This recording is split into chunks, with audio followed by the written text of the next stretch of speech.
Welcome to குபி IS academy. இப்போது நம்ம என்ன ஸ்டார்ட் பண்ண போகிறோம் பார்த்தீங்கன்னா, நம்ம பாலிட்டிக்கும் சரி தமிழ்நாடு ஹிஸ்ட்ரிக்கும் சரி 2 சப்ஜெக்ட்டுக்காக நம்ம வீடியோ கிளாஸ் அப்லோட் பண்ண போகிறோன்ட்டு சொல்லியிருந்தேன். ஸ்டார்ட் பண்ணிட்டாங்க. எப்போ ஸ்டார்ட் பண்ணியிருக்கேன் சார் கேட்டிங்கன்னா, ஆகஸ்ட் 1 ஸ்டார்ட் பண்ணியாச்சு. இப்போது நம்ம உங்களுக்கே தெரியும், நம்ம சபரிஸ்வரன் பேட்ச் ஆரம்பித்து 28 நாள் ஆச்சு. உங்களுக்கு மேக்ஸ் பிவிக்யூ 2012 2026 வரைக்கும் கிட்டத்தட்ட 14 வருஷம் சால்வ் பண்ணிகிட்ருக்கோம். அந்த வீடியோ எப்பயும் போல் ஈவினிங் வந்துடுங்க. இந்த வீடியோ நான் இன்றைக்கி ஈவினிங் அப்லோட் பண்ணியிருக்கேன். நாளைக்கு எப்பயும் போல் உங்களுக்கு கரெக்டாக ஒரு காலையில் ஒரு 8 மணிலேருந்து 11 மணிக்குள்ளே இந்த பாலிட்டி தமிழ்நாடு ஹிஸ்ட்ரி சம்மந்தமான வீடியோ வந்துடும். ஈவினிங் எப்பயும் போல் உங்களுக்கு என்ன மேக்ஸ் பிவிக்கு வந்துடும். நீங்கள் 2 வீடியோ நான் அப்லோட் பண்ணிடுறேன். நீங்கள் எப்போ ஃப்ரீயாக இருக்கீங்களோ அந்த 2 வீடியோவும் கேட்டு வச்சுக்கோங்க. சரியா? சரி சார். இப்போது நம்ம என்ன சார் பார்க்க போகிறோம் பார்த்தீங்கன்னா, பாலிட்டியும் சரி தமிழ்நாடு ஹிஸ்ட்ரியும் சரி, சரிங்களா? இந்த 2மே முக்கியமான டாபிக், அப்படி தானே? இதை பேஸ் பண்ணி நான் என்ன பண்ண போகிறேன்னா, ஃபஸ்ட்டு பாக்ஸ் கொஷின், சரிங்களா? ஒரு நாள் பாக்ஸ் படிக்கிறோமா, ஒரு நாள் ஒரு ஆக்ட் எப்போ போட்டாங்க, எப்போ இம்ப்ளிமெண்ட் பண்ணாங்க அது பார்ப்போம். இயர் பேஸ் பண்ண கொஷின் எல்லாமே பார்ப்போங்க. ஒரு ஆக்ட் எந்த வருஷம் போட்டாங்க, அது மட்டும் இல்லாமல் president, prime minister, governor, attorney general, advocate general, election commissioner, finance commission, இதெல்லாம் யார் யார் எப்பப்போ வந்திருக்காங்க, இயரோட நம்ம அதை எப்படி ஞாபகம் வச்சுக்கலாம். நான் ஒவ்வொரு வீடியோ இப்போது எலெக்ஷன் கமிஷன் எல்லாமே சேர்த்து ஒரு வீடியோ வந்துடும். அது மாதிரி நம்ம வீடியோ அப்லோட் பண்ண போகிறாங்க. அது மட்டும் இல்லாமல் ஆர்டிக்கல் நான் எப்படி வீடியோ அப்லோட் பண்ணாமல் ஷார்ட்ஸில் ஒரு நாளைக்கு 10 வீடியோ அப்லோட் பண்ணுறேன், சரிங்களா? அப்போது 20 நாளில் நம்ம 200 ஆர்டிக்கல் முடிச்சிடலாம், 30 நாளில் 300 ஆர்டிக்கல் முடிச்சிடலாம், சரிங்களா? அதனால் ஷார்ட்ஸில் பொறுத்தவரையும் நான் என்ன பண்ண போகிறேன்னா, ஆர்டிக்கல் தினமும் 10 வீடியோ அப்லோட் பண்ண போகிறேன். அதாவது ஒரு வீடியோவில் 10 ஆர்டிக்கல். அது மட்டும் இல்லாமல் திருக்குறள், சரிங்களா? ஒரு நாளைக்கு 5 திருக்குறளை பார்ப்போம். 2 ஷார்ட்ஸ் வீடியோவில் வரும், அதை நீங்கள் பார்த்து வச்சுக்கோங்க. அதே போல் இந்த நம்ம இதில் பொறுத்தவரைக்கும் பார்த்தீங்கன்னா பாக்ஸ் முக்கியங்க, சரியா? பாக்ஸ் நான் 2 நாளைக்கு ஒரு வாட்டி ஒரு 6th புக்கெலாம் ஃபுல்லாக 6th புக்கு முடிச்சுட்டு அப்புறம் 7th book, 8th book, 9th, 11th, 12th இது ஃபுல்லாக பாக்ஸ் பார்த்துருவோம், சரிங்களா?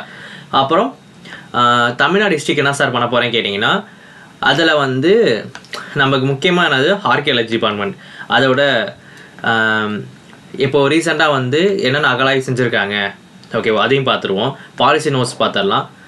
அப்புறம் இதில் முக்கியம் என்னன்னா கல்வெட்டு, ஓகேவா, இன்ஸ்கிரிப்ஷனு, செப்பேடு, இதெல்லாம் முக்கியம். அதெல்லாம் யார் ரிலீஸ் பண்ணால் எந்த டைனசிட்டி, அதை பார்த்து வச்சுக்கணும், அது முக்கியம். அப்புறம் நமக்கு தெரியும் ஃப்ரீடம் ஃபைட்டர்ஸ், தமிழ்நாடோட பங்கு, உமன் பங்கு, ஓகேவா, இவங்களோட பார்த்துட்டாவே முடிஞ்சு போச்சு. ஜஸ்டிஸ் பார்ட்டி, அப்புறம் பெரியார் அண்ணா, அந்த டாபிக் அவ்வளோதான், அதோட கவர் ஆயிரும். அதனால் இந்த ஃபஸ்ட்டு 2 டாபிக் நம்ம கவர் பண்ணுவோம், சரிங்களா? 2 டாபிக் நம்ம 20 நாளில் கவர் பண்ணுவோம், சரிங்களா? ஓகே. இப்போது நம்ம 6th பாக்ஸ் கொஷின் ஃபுல்லாக பார்ப்போம். இப்போ தான் நம்ம சேனல் நீங்கள் பார்க்குறீங்கன்னா, ஃபஸ்ட் டைம் பார்க்குறீங்கன்னா மறக்காமல் சப்ஸ்கிரைப் பண்ணிக்கோங்க, ஃப்ரெண்ட்ஸ் ஷேர் பண்ணுங்கள், ஓகேவா? இங்கே பாருங்கள், ஃபஸ்ட்டு பாக்ஸ் பார்ப்போம். இங்கே பாருங்களேன், மேகாலயா இருக்குது பாருங்களேன். மேகாலயா எங்கே சார் இருக்குது கேட்டிங்கன்னா, அது ஒரு ஸ்டேட், ஓகேவா? அதில் ஒரு இடம் தான் என்னது, மொய் சின்ட்ரோம் சொல்லுவாங்க. அதிக மழை பெறும் பகுதியே இந்த மொய் சின்ட்ரோம் தான், சரிங்களா? அதே நம்ம கம்மியாக எங்கே சார் பெய்யும் கேட்டிங்கன்னா, மழை அப்படின்னு கேட்டிங்கன்னா, ராஜஸ்தானில் ஜெய்சால்மர். மழை அதிகம் பெய்யறதுங்கன்னா மொய் சின்ட்ரோமில் மேகாலயாவில் இருக்குது. கம்மியாக பெய்கிற இடம் ஜெய்சால்மர் எங்கே இருக்குன்னா ராஜஸ்தானில் இருக்குது. சரிங்க, அடுத்து பாருங்கள். இந்திய அரசியலமைப்பை பொறுத்தவரையும் எத்தனாவது அட்டவணை பாருங்கள், 8வது அட்டவணை, அதாவது 8th ஷெட்யூல் சொல்லுவாங்க, சரிங்களா? அதில் நம்ம எத்தனை அஃபிஷியல் லாங்குவேஜ் இருக்குன்னா 22 அஃபிஷியல் லாங்குவேஜ் இருக்குங்க. 22 மொழி அனுவல் மொழியாக இருக்குது. அதில் 2004 முதல் செம்மொழியை நம்ம தமிழில் அறிவிச்சிருக்காங்க, சரிங்களா? அப்போ 2004 யார் தமிழில் தான் என்ன பண்ணியிருக்காங்க, செம்மொழி அறிவிச்சிருக்காங்க, ஓகேவா? இப்போ எத்தனை செம்மொழி இருக்குது பார்த்தீங்கன்னா 6 மொழி இருக்குது, ஓகேவாங்க? அப்போது 2005 சான்ஸ்கிரிட், ஓகேவா? அதே போல் பார்த்தீங்கன்னா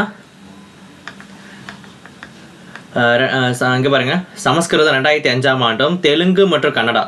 அப்போ 8 தெலுங்கும் அதே 8 கன்னடாவும், ஓகேவா? 13 பாருங்கள் மலையாளம், 16 ஒரியா, ஓகேவா? ஃபஸ்ட் என்ன இருக்குது, 2004 யார் இருக்கா, நம்ம தமிழ்நாடு. 5 சான்ஸ்கிரிட். 2008 லட்டு 8 நான் வச்சுக்கோங்க, தெலுங்கா. அப்போது அப்போது லட்டு 8 ஓகேவா. அப்போது தெலுங்கு 8 தான், கன்னடமும் 8 தான். அப்போ 8 வந்து என்னது, தெலுங்கு கன்னடம். 13 மலையாளம், 16 ஒரியா, மொத்தம் 6 செம்மொழி இருக்குது ஓகேவா. இவ்வளோ தாங்க. அடுத்து பாருங்கள், இந்தியாவில் பேசப்படுற முதல் 5 மொழியோட சதவீதம் 2011 கணக்குப்படி. சரிங்களா, 2011 கணக்குப்படி எத்தனை சதவீதம் பார்க்கலாமா. அதிகம் பேசுகிற மொழி பாருங்கள், ஹிந்தி எவ்வளோ பாருங்கள், 43.63. எவ்வளோ, 43.63. வங்காளம் பாருங்கள் 8.5. வங்காளம் எல்லோரும் வங்காளம்னா ஸ்கூலுக்கு எல்லாம் வாங்க எத்தனை மணிக்கு வாங்க சொல்லுவாங்க, 8:30 வாங்க சொல்லுவாங்களா. அப்போ வங்காளம்னு வாங்கினா வச்சுக்கோங்க 8:30 கரெக்டாக. தெலுங்கு 693. 693 தெலுங்கு. மராத்தி 79. மராத்தி எவ்வளோ பாருங்கள், 79. தமிழ் 589 ஓகேவா. தமிழ் எவ்வளோ பாருங்கள், 589. ஃபஸ்ட்டு ஹிந்தி எவ்வளோ பார்த்தோம், 43, அப்புறம் 63 ஓகேவா. ஹிந்தி வாங்க எத்தனை மணிக்கு, 8:30. தெலுங்கு என்ன பார்த்தோம், 693. 693 தெலுங்கு. மராத்தி பொறுத்தவரைக்கும் பார்த்தீங்கன்னா 979. மராத்தி எவ்வளோ, 79. தமிழ் 589. ரெண்டாவது தலை பாயிண்ட் வச்சுக்கோங்க, 5.89. இவ்வளோ தான். இங்கே பாருங்களேன், இந்தியா தொல்லியல் துறை கண்டுபிடித்த கல்வெட்டில் 60% தமிழ்நாட்டிலேருந்து கண்டுபிடிக்கப்பட்டது தான் கல்வெட்டாம். அப்போ இந்தியா தொல்லியல் துறையினால் கண்டுபிடித்த கல்வெட்டு சான்றுகளில் 60% எங்கேருந்து கண்டுபிடிச்சிருக்காங்க, தமிழ்நாட்டில் கண்டுபிடிக்கப்பட்ட கல்வெட்டு. அந்த பெரும்பாலான கல்வெட்டு எல்லாமே என்னவா இருக்குது, தமிழில் தான் இருக்கா. சரிங்களா, இதை தெரிஞ்சு வச்சுக்கோங்க. அடுத்து பாருங்கள், இது புக்கில் உள்ளதான். மணிப்பூரில் பாருங்கள், மணிப்பூரி. அசாமில் என்னது, சத்ரியா ஓகேவா. வட இந்தியாவில் பொறுத்தவரை பார்த்தீங்கன்னா கதக் ஓகேவா. கர்நாடகா பாருங்க எஸ்ககானம் ஓகேவா. எஸ்ககானம் சொன்னால் கர்நாடகாவில். கேரளாவில் கதகளி. தமிழ்நாட்டில் பரதநாட்டியம். ஆந்திராவில் என்னது பாருங்கள், குச்சிப்புடி. ஒடியாவில் ஒடிசி ஓகேவாங்க. சரி, கீழே பாருங்கள், இந்தியாவில் நாட்டுப்புற கலைகள். இப்போ நாட்டுப்புற கலையில் என்னென்ன பார்ப்போம். தமிழ்நாடு பாருங்களேன், கரகாட்டம், ஒயிலாட்டம், கும்மி, தெருக்கூத்து, பொம்மலாட்டம், புலியாட்டம், கோலாட்டம், தப்பாட்டம். நம்ம நாட்டுப்புற கலை என்னென்ன இருக்கு பாருங்கள் தமிழ்நாட்டில், கரகாட்டம், ஒயிலாட்டம், கும்மி, தெருக்கூத்து, பொம்மலாட்டம், புலியாட்டம், கோலாட்டம், தப்பாட்டம். சரிங்களா, எல்லாமே ஆட்டலையும் வரும். இப்போது கேரளா பார்க்கலாம்.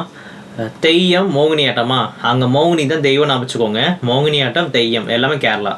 பஞ்சாப் பாங்கரா ஓகேவா. குஜராத்து கார்பா, தாண்டியா. தாண்டியா பார்க்க காரில் போனால் வச்சுக்கோங்க ஓகேவா. குஜராத் தாண்டியா, கார்பா. ராஜஸ்தானில் பாருங்கள், கல்பேரியா, கூமர்.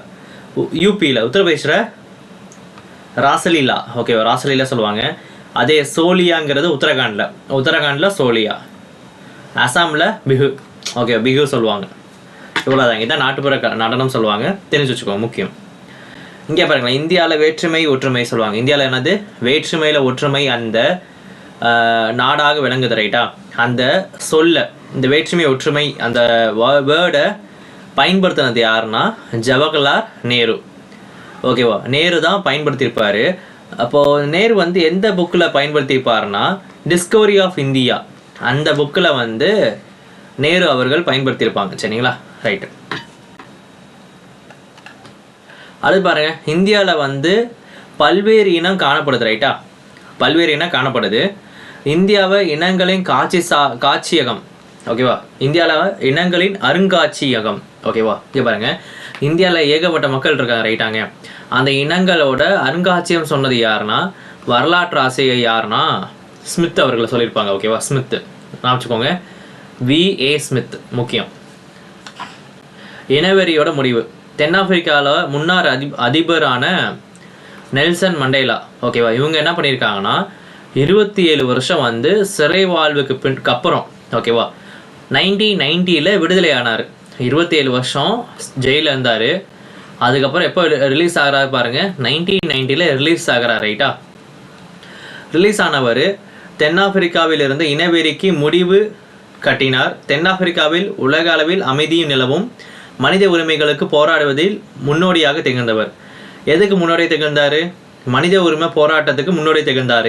எதனால, தென்னாப்பிரிக்காவில் உலக அளவில் அமைதி நிலவவும் அந்த இனவெறியை குறைக்கவும் பாடுபட்டவர் இவர். சரிங்களா, இது முக்கியமாக தெரிஞ்சு வச்சுக்கோங்க. எத்தனை வருஷம் ஜெயிலில் இருந்தார்? 27 வருஷம். ஓகே, எப்போ ரிலீஸ் ஆனார்? 1990. இது ரெண்டும் முக்கியம். அடுத்து பாருங்கள், அம்பேத்கர். அம்பேத்கரோட இயற்பெயர் பார்த்தீங்கன்னா பாபா சாஹிப். ஓகேவா? இப்போது அம்பேத்கர் அவர்களோட இயற்பெயர் என்னது? பாபா சாஹிப் சொல்லுவாங்க. இது முக்கியம். ரைட்டா? இவர் வந்து ஒரு சட்ட நிபுணர், பொருளாதார நிபுணர், அரசியல்வாதியாகவும் சமூக சீர்திருத்தவாதியாகவும் திகழ்ந்தவர். இது முக்கியம் ஃபுல்லாகவே.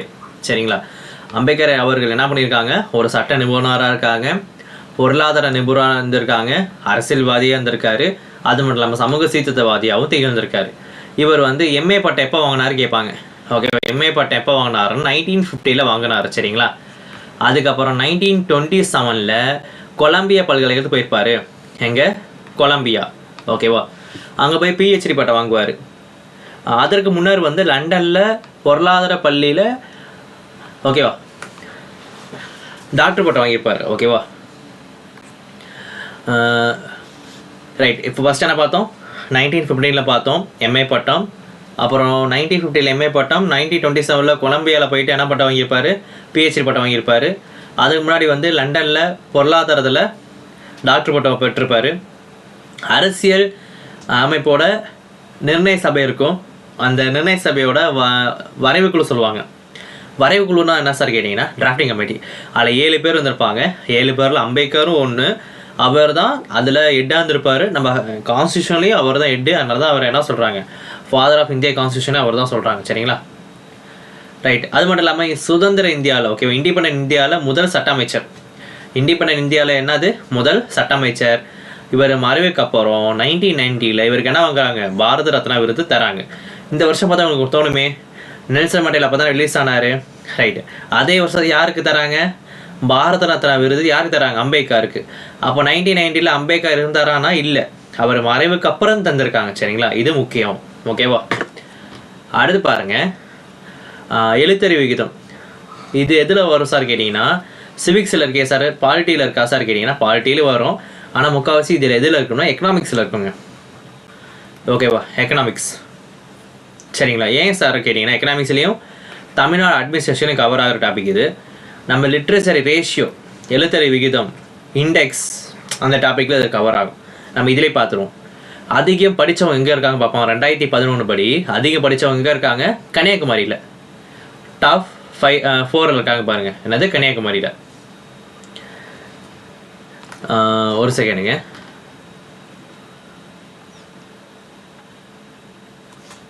ஓகே, 5வது ஊர் இருக்குமோ? சைட் ஃபஸ்ட் பார்த்துருவோம். ஒன்று யார்? கன்னியாகுமரி. டாப் 1ல் யார் இருக்கா? கன்னியாகுமரி. எவ்வளோ இருக்காங்க பாருங்கள்? 92-14. எவ்வளோ? 92-14.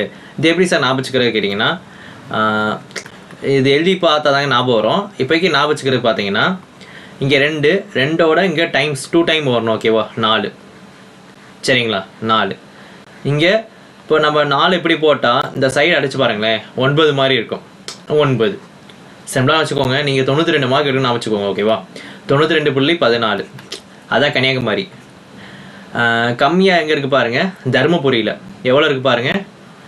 64.71. 64.71. செகண்ட் யார் இருக்கா? அரியலூர். எவ்வளோ? 79.99. 79.99. விழுப்புரம் பாருங்கள், 72.08. இதை ஞாபகம் வச்சுக்கலாம், ஏன்னா 9 டைம். ஓகேவா? 72.09 எதுக்கு? விழுப்புரம். கிருஷ்ணகிரி பாருங்கள், 72.41. கிருஷ்ணகிரி எவ்வளோ? 72.41. விழுப்புரம் எவ்வளோ? 72.08. அரியலூர் எவ்வளோ? 71.99. தருமபுரி எவ்வளோ பாருங்கள்? 64.71. இங்கே அதிகம் படித்தவங்க யார்? கன்னியாகுமரி. எவ்வளோ? 92.14. அடுத்து செகண்ட் ஹையஸ்ட் படித்தது யார்? சென்னையில் தான், 90.33. மூணாவது தூத்துக்குடி. எவ்வளோ பாருங்கள்? 86.52.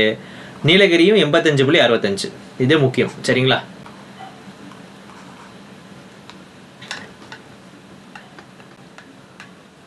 அடுத்து பாருங்கள், பாலின விகிதம். ஓகேவா?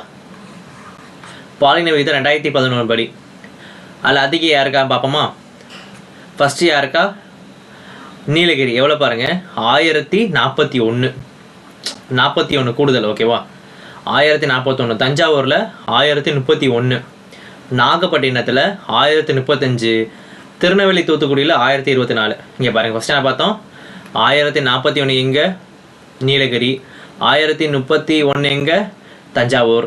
1025 எங்கே, நாகப்பட்டினம். அப்புறம் எங்கே இருக்குது, 1024 வந்து தூத்துக்குடியும் திருநெல்வேலியும். 24 தூத்துக்குடி திருநெல்வேலி, 25 நாகப்பட்டினம், 31 என்ன பார்த்தோம், தஞ்சாவூர், 41 நீலகிரி. தருமபுரி பாருங்கள் கம்மியாக இருக்கும் பழைய விகிதம் 946. எவ்வளோ பாருங்கள், 946. சேலம் 954. சேலம் எவ்வளோ பாருங்கள், 954. 4 5 ஆட் பண்ணால் 9 வரும். அப்போ சேலம் 954, தருமபுரி 946, கிருஷ்ணகிரி 956, ராமநாதபுரம் 977. ராமநாதபுரம் எவ்வளோ, 977. கிருஷ்ணகிரி 956, சேலம் 954, தருமபுரி 946. இதை நல்லா பார்த்து வச்சுக்கோங்க, ஓகேவா. அடுத்து பாருங்கள், அப்துல் கலாம், ஓகேவா. அப்துல் கலாம் பொறுத்த வரைக்கும் பார்த்தீங்கன்னா அவரோட முக்கியமான என்னென்ன தெரிஞ்சு வச்சுக்கணும். அவர் பேராக இருக்கட்டும், அவர் வந்து புக்காக இருக்கட்டும், ஓகேவா. அவரை பற்றி நம்ம அதில் ஃபுல்லாக தெரிஞ்சுக்கலாம். சரிங்க, இப்போது அப்துல் கலாம் அவர்கள் என்ன பண்ணியிருக்காங்கன்னா, எப்போ பிறந்தாங்கன்னா 1931 அப்போ பிறந்திருக்காங்க. ஃபர்ஸ்ட் ரவுண்ட் டேபிள் சொல்லுவோம்ல, அப்போது 1931 பிறந்திருக்காங்க. எப்போ இறந்தாங்கன்னா 2015 இறந்துட்டாங்க. சரிங்களா, எப்போ இறந்தாங்க, 2015. எப்போ பிறந்தாங்க, 1931 பிறந்தாங்க. இவர் ஃபுல் நேம் பாருங்களேன், அவுல் பகீர் ஜெயினுலாப்தீன் அப்துல் கலாம். அவுல் பகீர் ஜெயினுலாப்தீன் அப்துல் கலாம் சொல்லுவாங்க. இவர் எங்கே பிறந்தாருன்னா ராமேஸ்வரத்தில் ஒரு இஸ்லாமிய குடும்பத்தில் சேர்ந்தவர். இந்தியாவோட 11வது குடியரசுத் தலைவர் இவர் தான். இந்தியாவோட 11th பிரசிடென்ட் ஆஃப் இந்தியா யார், அப்துல் கலாம். சரிங்களா, இவர் மக்களின் குடியரசுத் தலைவர் என்று அன்போடு அழைக்கப்பட்டார். இவர் என்ன அழைச்சிருக்காங்க, மக்களோட குடியரசுத் தலைவர் என்று அன்போடு அழைச்சிருக்காங்களாம். சரிங்களா, ராமநாதபுரத்தில் பள்ளி படிப்பை முடித்தாராம். திருச்சியில் செயின்ட் ஜோசப் கல்லூரியில் பட்டப்படி படிச்சிருக்காராம். முடிச்சதுக்கப்புறம் சென்னையில் தொழில்நுட்ப கல்லூரியில் சேர்ந்து விண்வெளி பொறியியல் படிச்சிருக்காராம். விண்வெளி பொறியியல் என்ன பண்ணியிருக்காரு, படித்து முடிச்சிருக்காரு. அதுக்கப்புறம் அது மட்டும் இல்லாமல் பாதுகாப்பு ஆராய்ச்சி மற்றும் மேம்பாட்டு நிறுவனத்தில் சேர்ந்தார். DRDO சொல்லுவாங்கள, பாதுகாப்பு ஆராய்ச்சி மற்றும் மேம்பாடு நிறுவனத்திலையும் சேர்ந்திருக்காரு. சரிங்க, இளமை காலத்தில் வந்து அப்துல் கலாம் பொறுத்தவரையும் அவங்க குடும்பம் வந்து வறுமையில் ரொம்ப கஷ்டப்பட்டாங்களாம். தனது குடும்பத்துக்கு உதவியாக செய்தித்தாளை வந்து விற்பனை செஞ்சாராம். சரிங்களா, இவருக்கு எப்போ பாரத ரத்னா விருது தராங்கன்னா 1997. இப்போ 1990 யாருக்கு அவார்டு தந்தாங்க பார்த்தோமே, யாருக்கு, அம்பேத்கருக்கு. அதை 1997 யார் கொடுத்துருக்காங்க, நம்ம APJ அப்துல் கலாம் அவர்களுக்கு தந்திருக்காங்க. சரிங்களா, இங்கே பாருங்களேன், இவர் நிறைய புக் எழுதியிருக்காரு. அதில் முக்கியமான புக் பாருங்கள், இந்தியா 2020, அக்னி சிறகுகள், எழுச்சி தீபங்கள், தி லூமினஸ் பார்க், மிஷன் இந்தியா. தி luminous park, mission India, India 2020, Agni Siragugal, எழுச்சி தீபங்கள், இதெல்லாம் அவர் எழுதின புத்தகம். அவரை ஏவுகணையின் மனிதன்பாங்க. இந்தியாவோட ஏவுகணையின் மனிதனாலும் அவர் தான், APJ அப்துல் கலாம் தான். ஓகேங்க, அடுத்து விஸ்வநாத ஆனந்த். இவர் பொறுத்தவரைக்கும் பார்த்தீங்கன்னா சென்னையில் நடுத்தர குடும்பத்தில் பிறந்தவர். அவங்க அம்மா வந்து சதுரங்க விளையாட்டில் ஆர்வம் கொண்டாங்களாம். அதனால் இவர் 5 வயசுலேருந்து, எத்தனை வயசுலேருந்து, 5 வயசுலேருந்து சதுரங்க விளையாட கற்றுக்கொண்டாராம். ஓகேவா, சரி ரைட்டுங்க. இப்போது விஸ்வநாத ஆனந்த் இருக்காங்களே, இவர் வந்து எப்பப்போ ஓகேவா உலக சாம்பியன் விளங்கினாருன்னா, சாம்பியன் பட்டம் பெற்றாருன்னா 2000, 2007, 2008, 2010, 2012. சரிங்களா, 2000, 2007, 2008, 2010, 2012. 2000, 2007, 2008, 2010, 2012. மொத்தம் எத்தனை வருஷம், 5 வருஷம். சரிங்களா, இவ்வளோ தான். 14 வயசில் வந்து உலக இளையவர் சதுரங்க போட்டியில் சாம்பியன் பட்டம் பெற்றாராம். எத்தனை வயசு பாருங்கள், 14 வயசில் உலக இளையவர் சதுரங்க விளையாட்டு போட்டியில் சாம்பியன்ஷிப் பட்டம் பெற்றது இவர், முக்கியம். சரி ஆயிட்டாங்க. அடுத்து பாருங்கள், 1988 இந்தியாவோட முதல் கிராண்ட் மாஸ்டர். இந்தியாவோட ஃபஸ்ட்டு கிராண்ட் மாஸ்டர் யார், சரிங்களா. கிராண்ட் மாஸ்டர் ஃபஸ்ட்டு யாருன்னா விஸ்வநாதர், அவர் தான், விஸ்வநாதன் தான் ஃபஸ்ட்டு. எந்த வருஷம் வாங்கியிருக்காரு, 1988. சரிங்களா, அதிகமாக கிராண்ட் மாஸ்டர் வந்து தமிழ்நாடு தான். சரிங்களா, தமிழ்நாடு விளையாட்டு வீரர்களுக்கு வழங்கப்படும் உயரிய விருதான ராஜீவ்காந்தி கேல் ரத்னா விருது பெற்ற முதல் வீரர் இவர் தானா. 1991 பாருங்களேன், 1991லேருந்து 1992 வரைக்கும், அது 1991லேருந்து 1992 வரைக்கும் விளையாட்டு வீரர்களுக்காக உயரிய விருது வழங்குறாங்க. ராஜீவ்காந்தி கேல் ரத்னா விருது அதில் ஃபஸ்ட்டு வாங்கினதே இவர் தான். சரிங்களா. 2007ஆம் ஆண்டில் 2வது உயரிய விருதான பத்ம விபூஷன், 2007 பாருங்கள், பத்ம விபூஷன் விருது வாங்கியிருக்காரு. ஓகேவா, 2007 தான் பத்ம விபூஷன்.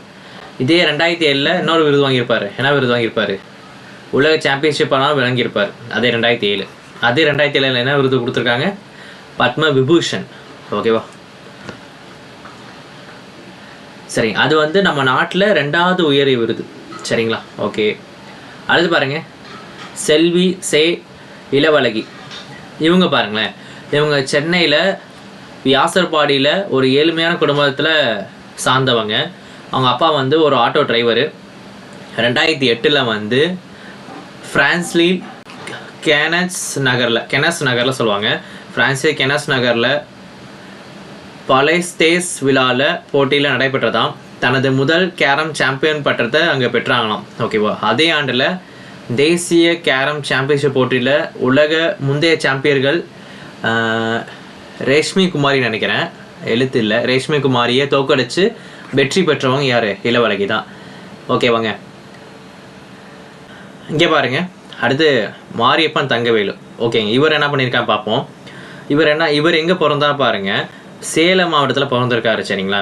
இவங்க அம்மா வந்து தனியால் இருந்து செங்க சூழல் வேலை பார்த்துருக்காங்களாம். மேலும் காய்கறி விற்பனை செஞ்சுருக்காங்களாம். ஒரு நாளைக்கு வந்து 100 ரூபாய் சம்பாதிச்சிருக்காங்களாம் அவங்க. ஓகேவா, அது மட்டும் இல்லாமல் இவருக்கு வந்து ஒரு விபத்து காரணமாக வலது கால் வந்து என்னது நிரந்தர பாதிப்பு ஏற்படுச்சான்.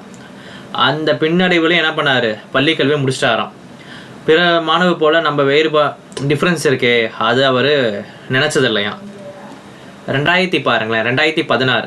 ஓகேவா, 2016 ரியோ பாரா ஒலிம்பிக் ஆண்கள் உயர தாண்டுதல T42 அந்த போட்டியில் கலந்துக்கிட்டு 1.89 மீட்டர் தாண்டி இருப்பாராம். 1.89 மீட்டர் தாண்டி கோல்டு மெடல் வாங்கியிருப்பார், தங்கப்பதக்கம் வாங்கியிருப்பார்.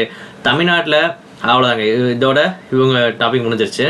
தமிழ்நாட்டில் புதுக்கோட்டை மாவட்டத்தில் வந்து உள்ள பிராலிமலை மயில்கள் சரணாலயம் உள்ளதான். சரிங்களா, இது பாக்ஸில் இருக்குது. அதான். அடுத்து பாருங்கள், சின்னங்கள் பார்ப்போம். தேசிய சின்னம் தாமரை வந்து என்ன பார்ப்போம்? லோட்டஸா எல். ஆலமரனது பேனியன் பி. அடுத்து பாருங்கள், மேங்கோவும் அதே நினைக்கிறேன், அதே விஷயம்தான். பிஎம்எல் 1950. இதெல்லாம் ஒரே வருஷம்தான். ஆலமரம் 1950.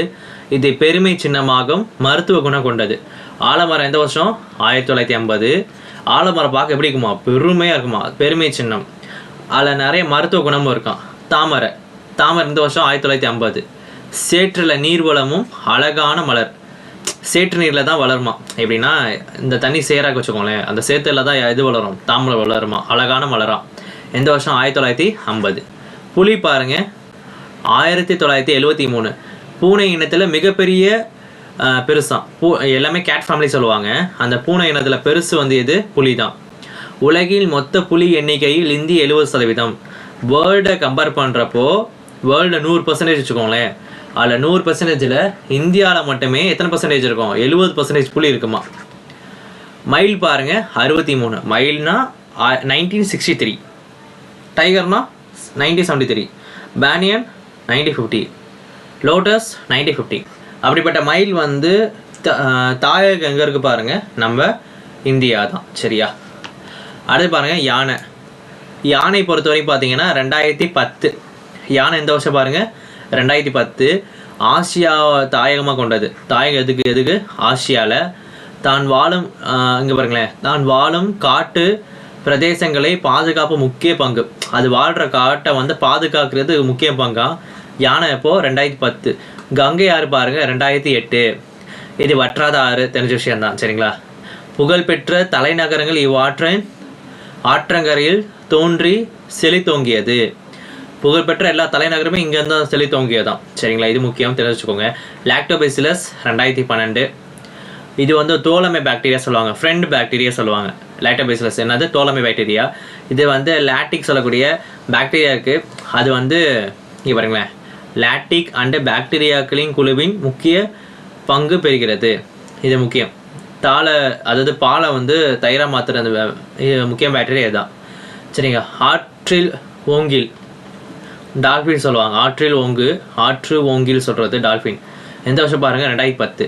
தான் வாழும் ஆற்றில் சூழல் அமைப்பின் நிலையை உணர்ந்து விதமாக செயல்படுத்தும் அருகி வரும் உயிரினம் இது.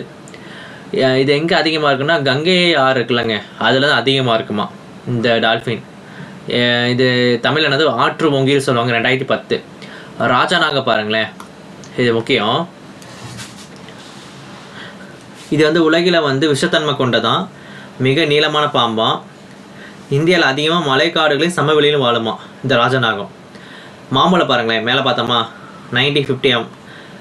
இது வந்து என்ன விட்டமின் இருக்குன்னா ஏசிடி என்னது ஏசிடி அதிக அளவு இருக்கான். இது அதிகமாக எங்கே விளையும்னா சமவெளியிலேருந்து விளையுமா இந்த மேங்கோ 90-50. ஓகேவாங்க, இவ்வளோதான், சிம்பிள்.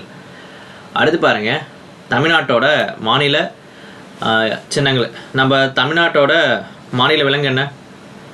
வரையாடு, நீலகிரி தர சொல்லுவாங்க.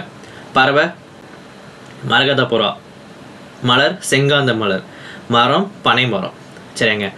இந்தியாவில் வந்து தேசிய கொடியை வந்து நம்ம இந்தியா தேசிய கொடி இருக்குல்ல, அது ஆந்திராவில் சேர்ந்த பிங்காலி வெங்கையா அவர் தான் டிசைன் பண்ணதே. இந்தியாவில் வந்து முதல்ல தேசிய கொடி வந்து உள்ள கொடியாத்தத்தில் வேலூர் நெய்யப்பட்டது. அந்த கொடியை வடிவமைச்சது யார்? பிங்காலி வெங்கையா. அப்படிப்பட்ட கொடியை வந்து எங்கே நெய்தாங்க? நம்ம கொடியாத்தம். அது எங்கே இருக்குது சார் அப்படின்னா வேலூரில் இருக்குது. சரிங்களா. கொடியாத்தம் எங்கே இருக்குது? வேலூரில் நெய்யப்பட்டது. இந்த கொடி வந்து யாருன்னா நேரு வந்து என்ன பண்ணியிருக்காருன்னா, நம்ம விடுதலை அன்னைக்கு ஆகஸ்ட் 15 அன்னைக்கு செங்கோட்டையில் ஏற்றினாராம். எங்கே ஏற்றிருக்காரு? செங்கோட்டையில் ஏற்றினார். சரி, இப்போது இந்த கொடி எங்கே இருக்குது? தற்பொழுது சென்னையில் புனித ஜார்ஜ் கோட்டையில் அருங்காட்சியத்தில் பார்வைக்கு வைக்கப்பட்டிருக்கு. சரிங்களா. அடுத்து பாருங்க, கொடிக்காத்த குமரன் திருப்பூரில் சேர்ந்தவர். குமரன் திருப்பூர் குமரன் சொல்லுவாங்க. அது எப்படின்னா பேர் என்ன? திருப்பூர் குமரன். ஆனால் பிறந்த எங்கே பாருங்கள்? ஈரோட்டில். பேர் திருப்பூர் குமரன்னா பிறந்தது எங்கே? ஈரோடு மாவட்டத்தில் சென்னிமலை. ஈரோட்டில் எங்கே பாருங்கள்? சென்னிமலை. இந்த சென்னிமலை நம்ம இங்கே சிவமலை இருக்குது, இங்கே சென்னிமலை இருக்குது, நடுவில் யார் இருக்கான்? தீர சென்னிமலை இருக்கான் போய் சொல்ல அப்படிம்பாங்களா. அது மாதிரி இவர் அந்த ஈரோட்டில் சென்னிமலையில் பிறந்திருக்காரு. சரிங்களா. இளம் வயதில் வந்து இந்திய விடுதலை போராட்டத்தில் கலந்து கொண்டவர். 32ஆம் ஆண்டு காந்தியடிகளை கைது செய்ததை கண்டித்து நாடெங்கு போராட்டம் நடந்துச்சான். அப்படிப்பட்ட அந்த டைமில் காந்தி விடுதலை செய்ய கோரி நடந்த போராட்டத்தில் திருப்பூர் குமரனும் கலந்துருப்பார். காவல்துறையில் கடுமையாக அடிச்சிருப்பாங்களாம். அப்படி அவர் கொடியோடு தான் போயிருப்பார். அந்த கொடி கீழே விழாமல் அப்படியே பிடிச்சிட்டு அவர் கீழே வந்துருப்பாராம். ஓகேவா. அதனால் கொடி அவர் கீழே விடலையாம். அதனால தான் அவர் கொடிக்காத்த குமரன் சொல்லுவாங்க. சரிங்களா. அவர் தியாகத்தை நினைவு போற்றும் வகையில் அவரது 100ஆண்டு இந்திய அரசு அவரது உருவம் பொறித்த அஞ்சல் தலையை வெளியிட்டதான். ஓகேவாங்க. அடுத்து பாருங்கள், சார்நாத். அசோகர் காலத்தில் வந்து சார்நாத் தூணில் உச்சியில் 4 சிங்கம் இருக்கும். ஓகேவா. அந்த 4 சிங்கம் இப்போ எங்கே வச்சுருக்காங்கன்னா சார்நாத் அருங்காட்சியில் வச்சுருக்காங்க. அசோக காலத்தில் என்னது? சார்நாத் தூணில் உள்ள அருங்காட்சியம் தற்போது எங்கே வைக்கப்பட்டிருக்கு பார்த்தீங்கன்னா சார்நாத் அருங்காட்சியெல்லாம் வைக்கப்பட்டிருக்குங்க. சரி, ஓகே. இதுவரையும் இந்த வீடியோ முடிச்சிடலாம். நாளைக்கு இதோட கண்டினியூ வீடியோ பார்ப்போங்க. ஓகே. பிடிச்சா லைக் பண்ணுங்கள், ஷேர் பண்ணுங்கள், மறக்காம சேனல் சப்ஸ்கிரைப் பண்ணுங்கள். தேங்க்யூ.